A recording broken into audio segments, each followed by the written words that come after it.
Hi guys, it's Karen here. Just thought I'd give you a little look inside my pantry just so that you can see the kind of things I've been buying. There's not a lot, I haven't been panic buying, but I just thought I'd give you a little idea of the kind of things that I've been topping up on. Okay, so here's my pantry. So we normally have quite a lot of beans and lentils in the pantry anyway, but I know we've got a couple of bags in a box down the bottom. I do like to keep separate spices and herbs. I'm not really a fan of buying stuff that's already mixed, so I've got things like I've got some what would you call them, hibiscus flowers, because I like making hibiscus tea. I like adding it to elderberry syrup, which I like to make during winter if I can't find any fresh elderberries, and I've got some dried elderberries in here, so I can carry on making those throughout winter. And I need to top up on my pink salt, buy some quite large batches of herbs. So I've got some rosemary and thyme. These are the things that I do use a lot.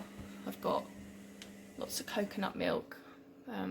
That's when I'd run out completely and I bought them from the supermarket, but I do normally buy these cans from Whole Foods online. They're lovely because they have quite a high coconut content, and the rest of it is just water rather than all the additives that other brands tend to put in there. I use a lot of passata as well for things like curries and pies and even sauces and things, so I've got quite a few of those, but I think they're only about 45p anyway, and I think it's if you buy in Tesco's you get 4 for about £1.20, something like that. I like to use Maldon salt, so I've got a couple of boxes in the pantry somewhere. I do like Maldon salt for like sprinkling on top of things, whereas the pink salt I like to use in cooking because I do find that the pink salt is quite gritty, whereas Maldon salt is nice and flaky and it's got a milder flavour, so you can use that. There's all the spices. I do buy my spices in higher quantity anyway because I use them quite a lot, so this isn't anything new that I'm buying them in larger quantities. I use a lot of cumin, use a lot of turmeric, ground coriander, I've got some ginger, cinnamon, my pumpkin spice mix that I made. I've got lots of star anise and whole cloves down there. Hang on a minute, my oven's bleeping. And got some tuna over there, quite a few cans of tuna.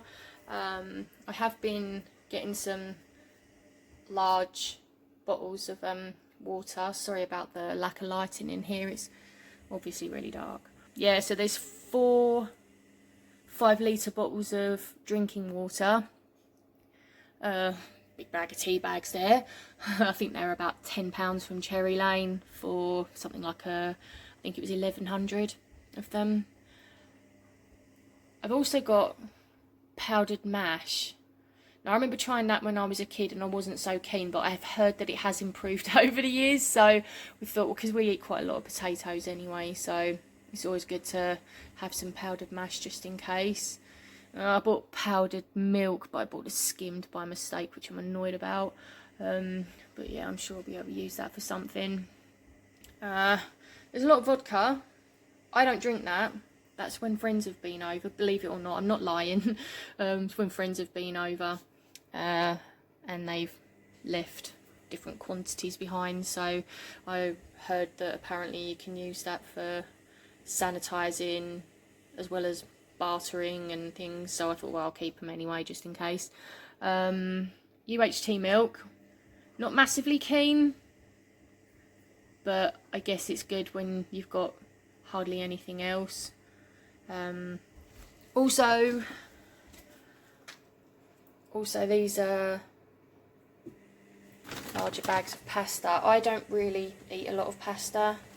but my husband and my son do like the odd pasta dish here and there, and I guess when there's not much else going at the time, it's always good to make up a pasta dish with the abundance of passata and coconut milk that we've got. Also got a big bag of rice here. That's I think that's about 4 kilos, something like that. Well, that's not to eat, but that is beeswax. I think there's about 3 kilos of beeswax to make different lighting and cooking things. Flour, I've got about 4 bags of plain flour there, but I make my own bread, so I do like to have quite a lot of that in stock. I've also got extra yeast down here, although I don't always use yeast because I do like to make my own sourdough bread as well. Lots of ground almonds. We like to, I've always cooked from scratch anyway, so when it comes to things like cakes, or which I don't really do very often, but I like the texture of using ground almonds when I'm making cakes. But I also use it when I'm making like a korma, so I do like to keep those in stock.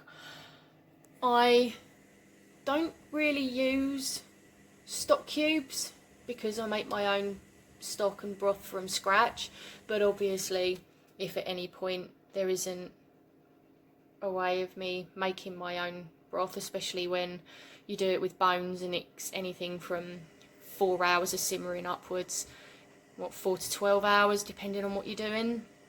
So I thought it was good to just keep some different stock cubes to hand. I do buy onions and potatoes in quite large quantities anyway, because we do go through them quite quickly during the week. If there are any left over, like with some of these, they're starting to sprout a little bit, so I'll just use those. I'll parboil them as chips and then flash freeze them.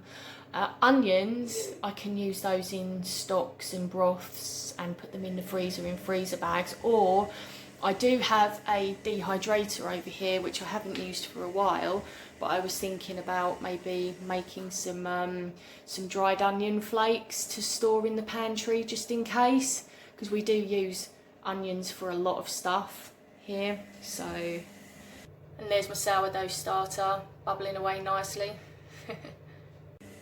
I actually have some bread going under here, so that's a yeast bread, not sourdough.